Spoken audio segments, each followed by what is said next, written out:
A netizen shared a clip from a documentary regarding Mao, specifically his private life, based on recollections from Li Zhisui, who was Mao's personal physician. Li once wrote a book called The Private Life of Chairman Mao.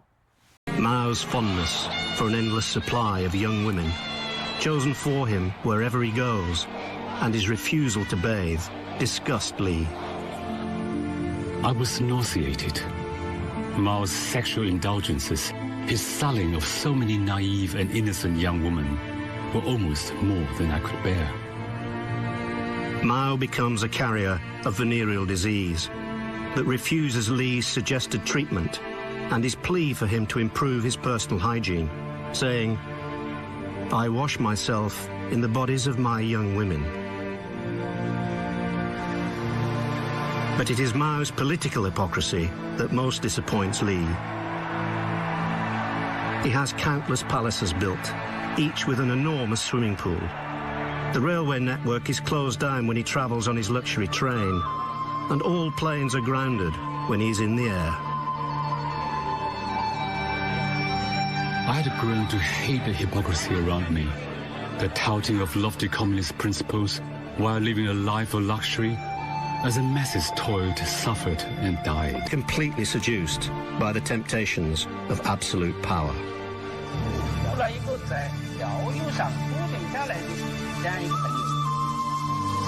Li is shocked by Mao's many personal peculiarities. Mao never brushed his teeth. Like many peasants from southern China, he used tea to rinse out his mouth when he woke, eating the leaves after drinking the water. As the years went by, his teeth became blackened and began falling out. Fortunately, his lips covered those that remained. Even when he talked or smiled, few people noticed. My hopes and dreams and my visions of Mao and of his new and good society were shattered. The people were nothing more than a vast multitude of faceless, helpless slaves. I was disgusted. A netizen shared a short video clip featuring a man from Shanghai. He shouted on the streets, calling out corruption within the Communist Party, as well as the regime's brutal suppression of ordinary people. He also said that Beijing maintains this regime through acts of violence and telling lies. He placed a placard in front of his chest with a big character written in Chinese that is the meaning of grievances.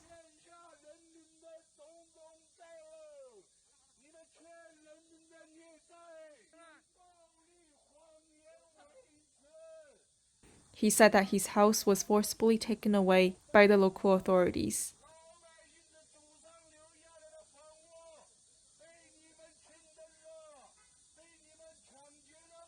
A netizen shared that according to Chinese state media, based on data released on April 15th, the Chinese Ministry of Public Security stated that China is one of the safest countries in the world, with people's sense of security reaching as high as 98.4% in 2020, and over 83.6% of the population satisfied with the current public security situation. A netizen mocked, "It appears that according to the Chinese Communist Party, great leap forward does not only happen when it comes to poverty alleviation, but also people's sense of public safety. But if the data is indeed real, why didn't it make the announcement of taking down the Great Firewall?" A netizen mocked, "Well, 98.4% can only be ranked number 2, while in North Korea, people's sense of public safety may be 100%, which should be ranked number 1st. A netizen shared about the recent meeting between US President and Japanese Prime Minister that took place in the White House.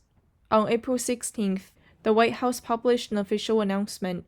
The US and Japanese leaders jointly published a statement titled US-Japan Global Partnership for a New Era.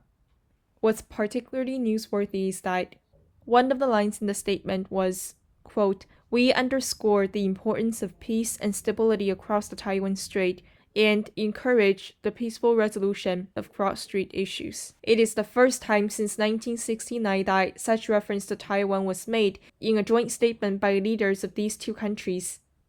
A netizen shared that in a recent interview with Fox News, Secretary Pompeo called on the Biden administration to show resolve with China, or, according to him, Beijing is much more likely to take action that will put the Taiwanese people at risk. He went further, quote, "We only need to listen to what the Chinese leader Xi Jinping says about Taiwan. He wants to bring Taiwan inside of China. We know that China was never part of mainland China, but he's made a commitment. He keeps moving the timeline forward." End of quote. He also said, "We can build coalitions to support Taiwan by providing defensive weapon systems. All those kinds of things that will lead to deterrence against China." Child, we will take you in. Child, we will bring you home. You'll be a flower that sees the spring. Soon a dove flying high.